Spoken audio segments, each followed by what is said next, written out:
এই যাত্রার আরো খবর জানাতে রাজধানী ও টাঙ্গাইল থেকে যুক্ত হচ্ছেন সহকর্মী হাসান মাহমুদ ও আতিকুর রহমান। শুরুতেই যাব কমলাপুর রেল স্টেশনে, সেখানে রয়েছেন সহকর্মী হাসান মাহমুদ। হাসান, ঈদের বাকি আর একদিন, ট্রেনের পরিস্থিতি একদম শেষ মুহূর্তে কেমন দেখতে পাচ্ছেন, বিস্তারিত জানাবেন। হ্যাঁ, ঈদের মাত্র একদিন, আজ রাত পেরোলে কালকে ঈদুল আজহা। আর পরিবারের উদ্দেশ্যে মানুষের এই যে ছুটে চলা আর ভোগান্তির যে বিষয়টি বা এই কমলাপুর স্টেশনের শিডিউল বিপর্যয়ের যে বিষয়টি আমরা সকাল থেকে জানাচ্ছিলাম, সেটি দুইটা ট্রেনের ক্ষেত্রে ঘটেছে। একটা নীলসাগর এক্সপ্রেস, একটি একতা এক্সপ্রেস।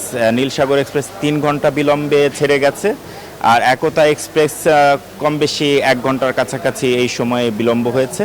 আমি এখন পাশে দাঁড়িয়ে আছি মোহনগঞ্জ এক্সপ্রেস, যথাসময়ে এসেছে এটি এবং যথাসময়ে যাবে। এবং যাত্রীদের মধ্যে আমরা যেটা লক্ষ্য করেছি,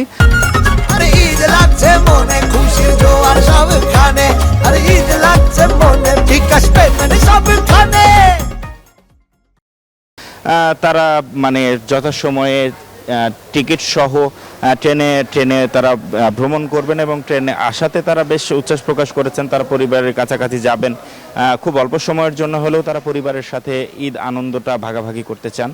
আর আরেকটি বিষয় আমরা যেটা লক্ষ্য করেছি যে বেশ কয়েকটি ট্রেনে কিন্তু আমরা ট্রেনের ছাদে যাত্রী বহন করতে দেখেছি এবং যাত্রীরাও বলছেন যে একেবারে শেষ সময় তারা টিকিটও পাননি, কিন্তু তাদের পরিবারের কাছে যেতে হবে, পরিবার তাদের পথ চেয়ে রয়েছে। তো সেক্ষেত্রে তারা ঝুঁকি নিয়েই অনেকটা বের হয়েছেন পরিবারের উদ্দেশ্যে।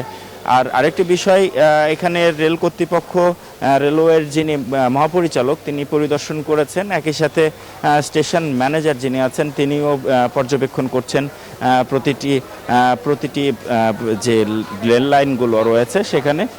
তবে আমরা যে বিষয়টি পেয়েছি, কিছু কিছু অভিযোগ থাকলেও সেগুলো মোটামুটিভাবে কাটিয়ে ওঠার জন্য প্রস্তুতি রয়েছে রেলওয়ে কর্তৃপক্ষের এবং তারা বেশ নিরাপদ যাত্রা নিশ্চিতে কাজ করছে।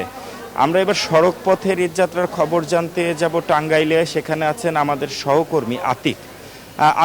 আমরা জানছিলাম সকাল থেকেই যে যমুনার আগ মুহূর্তে ঠিক একটা ধীরগতি যানবাহনের এবং যানজটের এক সৃষ্টি হয়েছে। এখন সর্বশেষ কি পরিস্থিতি সেখানে? যানবাহন কি স্বাভাবিক গতিতে ফিরেছে? আমাদের জানাবেন। হাসান, ধন্যবাদ আপনাকে। আসলে এখনো কিন্তু যে যানবাহন যে স্বাভাবিক, সেই স্বাভাবিক কিন্তু এখনো হয়নি। তো আমরা কিন্তু এই ঢাকা টাঙ্গাইল মহাসড়কের যমুনা সেতু থেকে প্রায় পাকুল্লা পর্যন্ত প্রায় 40 কিলোমিটার যানজট কিন্তু এখনো আমরা দেখতে পাচ্ছি। এবং এই যে মহাসড়কের শেষ সময় আসলে ঈদ যাত্রা মানুষের কিন্তু চরম ভোগান্তির মধ্যে পড়তে হয়েছে এই অঞ্চলের যাত্রীদের।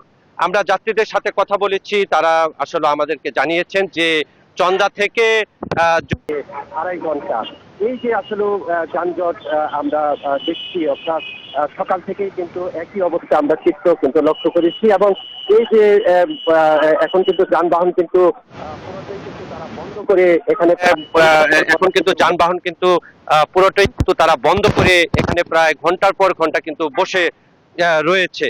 এবং এই যে মহাসড়কের যারা শেষ সময় আসলে ঈদ যাত্রায় যাচ্ছেন, তারা কিন্তু অনেকটাই দুর্ভোগের মধ্যে তাদেরকে পড়তে হয়েছে। বিশেষ করে আসলে যারা নারী রয়েছেন, শিশু রয়েছেন, তাদের কিন্তু ঘন্টার পর ঘন্টা এখানে তারা দাঁড়িয়ে রয়েছেন।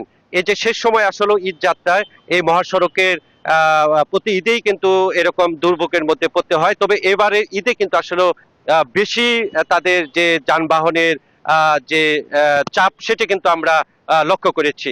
সবকিছু মিলে বলা চলে যে মহাসড়কের যানবাহনের যে স্বস্তির খবর, সেটি কিন্তু এখন পর্যন্ত আমাদের কাছে নেই। তবে আসলে এটা কখন ছাড়বে সেটিও কিন্তু বলা যাচ্ছে না। তো এই ছিল আমার কাছে সর্বশেষ ঢাকা টাঙ্গাইল মহাসড়কের যানজটের তথ্য। ফিরে যাচ্ছি স্টুডিওতে। তমা। আতিক, ধন্যবাদ আপনাকে।